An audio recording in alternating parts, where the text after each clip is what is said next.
Hello friends, good morning সবাইকে। আশা করছি তোমরা সবাই খুব ভালো আছো আর আমিও খুব ভালো আছি। তো দেখো সকালবেলাতেই চলে এসেছি রান্নাঘরে। তো আজ হবে উচ্ছে আলু ভাজা আর হবে পটল আলু দিয়ে ডিমের ঝোল। তো দেখো সমস্ত কিছু রেডি করে নিয়েছি। এদিকে ভাতও বসিয়ে দিয়েছি আর এদিকে উচ্ছে আলু ভাজার জন্য কড়াইয়ে তেল দিয়ে তেলটাকে গরম করে নিয়েছি। এখন এই যে উচ্ছে আলু দিয়ে এইবার দিয়ে দিলাম লবণ, তারপরে দিয়ে দেবো হলুদ গুঁড়ো, ঢাকা চাপা দিয়ে নাড়াচাড়া করে উচ্ছে আলু ভাজা ভাজা করে নেব।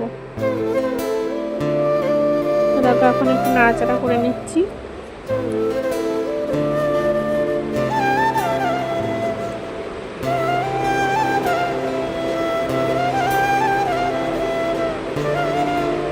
গ্যাস কমিয়ে হালকাভাবে নাড়াচাড়া করে ভেজে নিচ্ছি।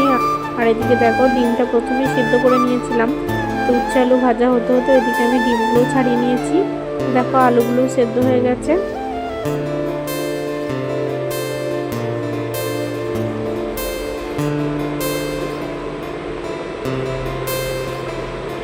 তো আরও কিছুক্ষণ নাড়াচাড়া করে ভেজে নেব লাল লাল করে। দেখো এদিকে আমার উচ্ছে আলু ভাজা কমপ্লিট। আর এদিকে এই যে লবণ হলুদ দিয়ে ডিমগুলো ভেজে নিচ্ছি। এদিকে পটল আলু ভাজা হয়ে গেছে। আর এদিকে কড়াইয়ের মধ্যে দিয়ে দিয়েছি তেল, তেলের মধ্যে দিয়েছি গোটা জিরে, তারপরে দিয়েছি পেঁয়াজ কুচি, টমেটো কুচি, আর দিয়েছি সামান্য একটু চিনি দিয়ে ভালোভাবে ভাজা ভাজা করে নিচ্ছি। এখন দিয়ে দিলাম লবণ,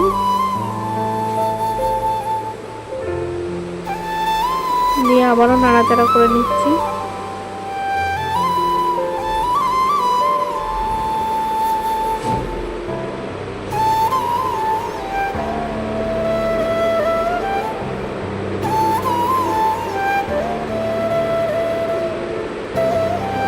এবার দিয়ে দেবো একে একে মশলা। তো দেখো আদা বাটাটা যেহেতু ফ্রিজে ছিল, তো দেখো একটু বরফ হয়ে গেছে, তো সেটাই দিয়ে দিলাম। আর দিয়ে দিলাম অল্প একটু রসুন বাটা।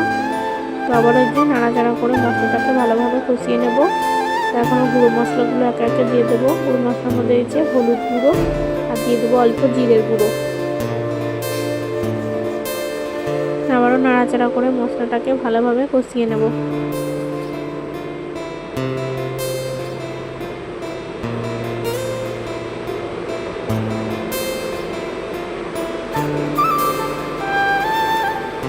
তখন দিয়ে দিয়েছি অল্প একটু কাশ্মীরি লঙ্কার গুঁড়ো, সেটা তোমাদের সঙ্গে শেয়ার করা হয়নি।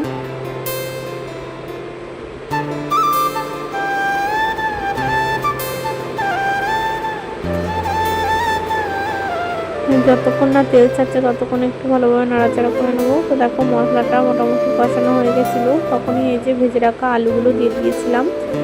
তো আবারও একটু ভালোভাবে নাড়াচাড়া করে আলুর সঙ্গে মশলাটাকে কষিয়ে নিচ্ছি। তো আলুটা মোটামুটি সেদ্ধ হয়েছে, পুরো সেদ্ধ হয়নি। তো দেখো এই মুহূর্তে এখন দিয়ে দিলাম পটল ভাজাগুলো। তো আবারও ভালোভাবে নাড়াচাড়া করে নেব।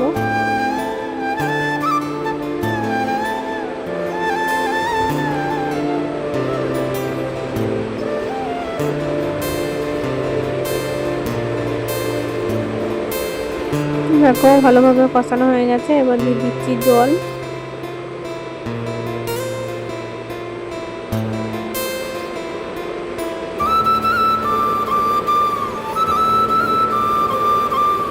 জলটা দিয়ে দিলাম। এবার ভালোভাবে ডিম দিয়ে ফুটিয়ে তারপরে নামিয়ে দেবো। এই দেখো আমার ডিমের ঝোল কমপ্লিট, নামিয়ে দিয়েছি। এদিকে দেখো রান্নাবান্না কমপ্লিট করে এই যে বাসনগুলো সব বেসিনে জমা করেছি। আর এদিকে গ্যাসটা এখনও মোছা হয়নি। তো দেখো আমার এখন বাসন ধোয়া কমপ্লিট করে গ্যাস মোছামুছি করে আবারও চলে এসেছি এই যে সকালের জলখাবারের জন্য। তো এখন এই যে বানাচ্ছি ব্রেডটাকে একটু বাটার দিয়ে সেঁকে নিচ্ছি আর একটু চা বানিয়েছি, তো ওটাই খেয়ে নেব। আর মেয়ে খাবে দুধ। তো দেখো আমি এদিকে ব্রেডটা সেঁকে নিয়ে চলে এসেছি, এদিকে চা নিয়ে নিয়েছি, তো খাইয়ে নেবো। আর এদিকে দেখো আমার সমস্ত কিছু এখন কাজ হয়ে গেছে। বাসনে যে খাওয়া দাওয়ার পরে ধোয়া, গ্যাস মোছা সমস্ত কিছু হয়ে গেছে। আর এদিকে এই যে এগুলো সব সরিয়েছি, দেখতেই পাচ্ছ। এটা বিছানাটা আজকে রোদে দেবো সেই জন্য। তো আজকে ওয়েদারও সেরকম একটা ভালো নয়, কিন্তু যেহেতু বিছানাটা ভিজে গিয়েছে সেই কারণে আজকে তো তোমাকে বিছানা রোদে দিতেই হবে। আর এদিকে দেখো এক গামলা জামা কাপড়ও কেচেছি। তো দেখো জামা কাপড়গুলো শুকিয়ে এই যে ভাঁজও করে নিয়েছি, এই যে বিছানাটাকেও গুছিয়ে টিপটপ করে নিয়েছি। এদিকে সমস্ত কিছু গোছানো পরিষ্কার হয়ে গেছে, আর এদিকে ঘরটাও ঝাড়ু দেওয়া হয়ে গেছে। আর এদিকে দেখো এখন এই যে আবার মেঘ করেছে, আর এদিকে হাওয়াও দিচ্ছে খুব সুন্দর। তো আমার মনে হয় যেন বৃষ্টি আসবে। শুভ দুপুর বন্ধুরা, এই দেখো ভাত নিয়ে চলে এসেছি। তো এই দেখো উচ্ছে আলু ভাজা নিয়েছি, এখানে নিয়েছি ডিমের ঝোল, আর এদিকে রয়েছে একটু আমের আচার। তো মেয়ের তো খাওয়া হয়ে গেছে, তো আমি এই যে একাই এখন খেয়ে নেব। তো চলো খাওয়া দাওয়াটা করে নিই, তারপর আবার আসছি। তো দেখো খাওয়া দাওয়া কমপ্লিট করে এখন চলে এসেছি বাসনগুলো ধোয়ার জন্য। তো বাসনগুলো আমি আগেই মেজে নিয়েছি, এখন এই যে সব একে একে ধুয়ে নেব।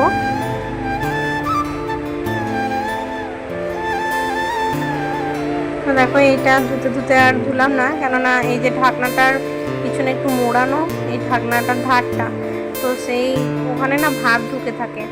তো এই কারণে ওটা আমি ব্রাশ দিয়ে তারপর লাস্টে ধুয়ে নেব। তো দেখলাম ওটা এখন ভিজ থাক, তার বাকি বাসন যেগুলো রয়েছে সেগুলোকে ধুয়ে নিই, তারপরে ওটা আবার লাস্টে ধুয়ে নেব।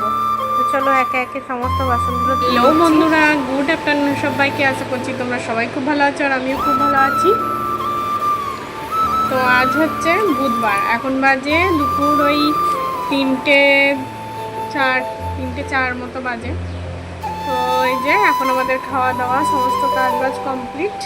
এখন এই যে একটু শুয়েছিলাম, তো শুয়ে থাকতে হঠাৎ বাইরের দিকে তাকাতেই দেখছি পুরো মেঘ পড়ে গেছে। এই এখন একটু রোদ ছিল, আমি ছাদে গেছিলাম, ছাদে মেলা ছিল, তো বৃষ্টি আসবে বলে আমি তুলে যদি ঘুমিয়ে যায় শুয়ে, সেই কারণেই জামা কাপড়গুলো তুলে আনলাম। মানে পুরো শুকায়নি, তবে মোটামুটি শুকিয়ে গেছে, তো ওই জন্য।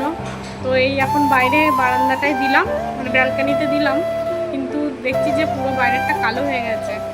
তো সেই জন্যই আবার উঠলাম যে জামা কাপড়গুলো তুলে আবার ঘরের মধ্যে দিয়ে দিই, নাহলে যেটুকু শুকিয়েছে সেটুকু ভিজে গেলে আবার সমস্যা হয়ে যাবে।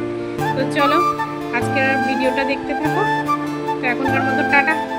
পরিস্থিতি দেখো, মনে হচ্ছে যেন সন্ধ্যাবেলা। এই দিকটা দেখো প্রচণ্ড মেঘ করেছে, আর এইদিকে এই দেখো জামা কাপড়গুলো সব এখানে মিলে দিলাম, কয়েকটা ওই দিকে বারান্দাতেও দিয়েছি। তো এখন এগুলো সব তুলে ঘরের মধ্যে মিলে দেবো, নইলে বৃষ্টি আসলে ভিজে যাবে। তো বৃষ্টি অলরেডি মনে হচ্ছে পড়তেও শুরু করেছে। তো এইদিকে দেখেছো গাছটায় কত জবা ফুল ফুটেছে, সাদা জবাগুলো। আজকে আমি সকালবেলা একটা তুলেছিলাম সাদা জবা আর একটা লাল জবা। তো চলো জামা কাপড়গুলো তুলে তারপরে মেয়েকে ঘুম পাড়াবো। মেয়ে তো শুয়েছে, কিন্তু ও দেখো ঢাকা চাপা নিয়ে কি অবস্থা দেখো। নাটক দেখো, নাটক কাকে বলে। ওই দেখো, দেখেছো, দেখো লাইট জ্বালিয়েছে, পাখা জ্বালিয়েছে, ওর কি অবস্থা দেখেছো। এই দেখো ঢাকা নিয়েছে, আবার দেখো জিভও দেখাচ্ছে আমাকে, এমন করছে মনে হচ্ছে এত ঠান্ডা পড়েছে কি বলবো। এদিকে গরম করছে, এই দেখো পাখা চলছে, এত বৃষ্টি হচ্ছে তারপরেও গরম। তবে হ্যাঁ, অতিরিক্ত যেটা ছিল সেই জায়গা থেকে একটু কম আছে। তো চলো জামা কাপড়গুলো সব তুললে ঘরের আগে মিলে দিই, তারপর আবার শুয়ে পড়বো। এখনকার মতো টাটা। সন্ধ্যা বন্ধুরা, এই যে বিকেলবেলায় একটু বাজারের দিকে গেছিলাম। তো এই যে বাজার থেকে কী কী নিয়ে এসেছি দেখো, এখানে নিয়েছি সবগুলোর একটা বড়শি, দিয়ে নিয়েছি ঝালটক চকলেট, নিয়েছি 2টো লেস, নিয়েছি মেয়ের জন্য একটা ক্লোজ আপ কলগেট। এদিকে দেখো সিঙ্গারা নিয়ে এসেছিলাম, তো এখানে সিঙ্গারার মধ্যে রয়েছে চাটনি, আর মেয়ের জন্য এই যে নিয়ে এসেছি লাড্ডু, আর এখানে নিয়ে এসেছি একটু গজা, আর এদিকে রয়েছে মুড়ি। তার সঙ্গে নিয়ে এসেছি এই যে কাপড়াটা ক্লিপ, আর নিয়ে এসেছি পেঁয়াজ, আর ওই যে ছোটো বালতিটা দেখছো ব্লু কালারের, ওই বালতিটাও নিয়ে আসলাম। মানে অনেক সময় সবজি ধুতে, শাক ধুতে একটু সমস্যা হয়, সেই জন্য নিয়ে আসলাম। আর এদিকে রাতে রান্নাবান্না করার জন্য চলে এসেছি। তো ওখানে আজকে করছি আতপ চালের খিচুড়ি, মুগ ডাল দিয়ে আতপ চাল দিয়ে আর সবজি দিয়ে খিচুড়ি। সবজির মধ্যে দিয়েছিলাম গাজর, মটরশুঁটি, পটল আর আলু। আর এদিকে দেখো এখন মশলাটা করে নিচ্ছি, ওদিকে সেদ্ধটা হয়ে গেছে। তো এখানে দিলাম কড়াইয়ের মধ্যে তেল, তেলের মধ্যে দিয়েছি গোটা শুকনো লঙ্কা, তেজপাতা, গোটা জিরে, তারপরে দিয়ে দিলাম টমেটোটা একটু নাড়াচাড়া করে ভেজে নেব। তো একটু দিয়ে দিলাম লবণ, যাতে তাড়াতাড়ি নরম হয়ে যায়। তারপরে এখন এই যে দিয়ে দেব আদা জিরে বাটা। তো জিরে তো আর বাটা নয়, জিরে গুঁড়ো, আর এই আদা বাটাটা দিয়ে দেব। তো আমি জিরেটা ঘরে গোটা জিরে নিয়ে আসার পরে মিক্সিতে আমি ডাস্ট করে নিই ঘরেই। সেই জিরেটাই দিয়ে দেব। তো দেখো এখন এই যে দিয়ে দিলাম আদা বাটা, তারপরে দিয়ে দিচ্ছি একটু হলুদ গুঁড়ো, দিয়ে দিলাম জিরের গুঁড়ো। তারপর ভালো মতো নাড়াচাড়া করে মশলাটাকে কষিয়ে নেব। টমেটোগুলো একটু গলিয়ে দিচ্ছিলাম। এদিকে দেখো মশলাটা আমার মোটামুটি কষে গেছে, আরও কিছুক্ষণ নাড়াচাড়া করে কষিয়ে নেব ভালোভাবে। দেখো টমেটোগুলো পুরো গলে গিয়েছে, তেলও ছেড়ে দিয়েছে মশলার থেকে। দেখো আরও কিছুক্ষণ নাড়াচাড়া করে নিয়ে ভালোভাবে মশলাটাকে কষিয়ে নিচ্ছি, নাহলে একটা কাঁচা গন্ধ আসবে, সেই কারণে। দেখো মশলাটা আমার হয়ে গেছে, এবার গ্যাসটাও আমি বন্ধ করে দিয়েছি। এবার একে একে মশলাটাকে আমি খিচুড়ির মধ্যে ঢেলে দিচ্ছি।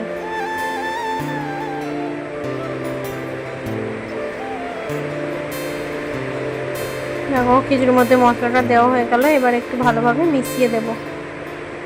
গ্যাসটা আমি এবার জ্বালিয়ে নিয়েছি, ভালোভাবে মিশিয়ে নিচ্ছি। আর যে একটু বেশি পরিমাণেই করেছি, কেননা পাশের ঘরের দাদা মানে আমাদের ঘরে খাবে, সেই জন্য।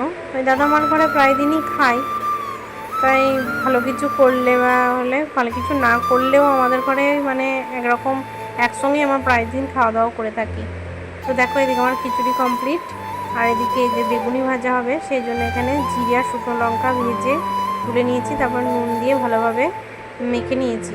আর এদিকে দিয়েছি বেসনের মধ্যে দিয়েছি একটু পোস্ত, একটু লবণ, আর একটু হলুদ গুঁড়ো, আর দিয়েছি একটু সোডা দিয়ে ভালোভাবে মিশিয়ে যে গোলাটা রেডি করে নিয়েছি। আর ওদিকে তো বেগুন কেটে রেখেছিলাম।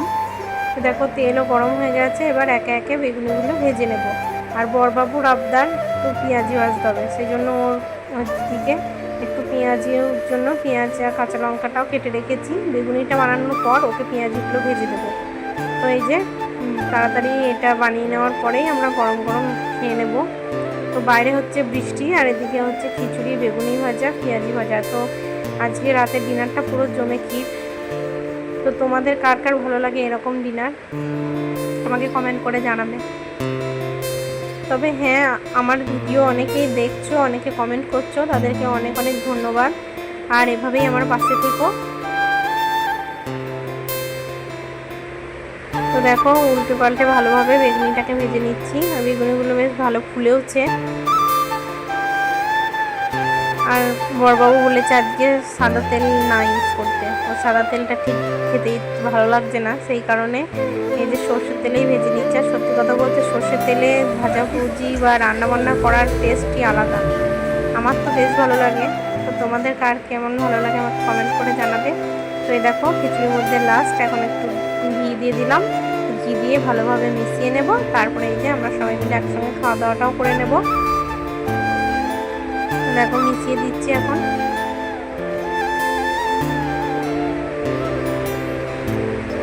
তো খিচুড়িটা কিন্তু ভিডিওটা একটুই, আর ভালো দেখাচ্ছিল নতুন একটা ভিডিও। চলো ততক্ষণ তোমরা সুস্থ থেকো, ভালো থেকো।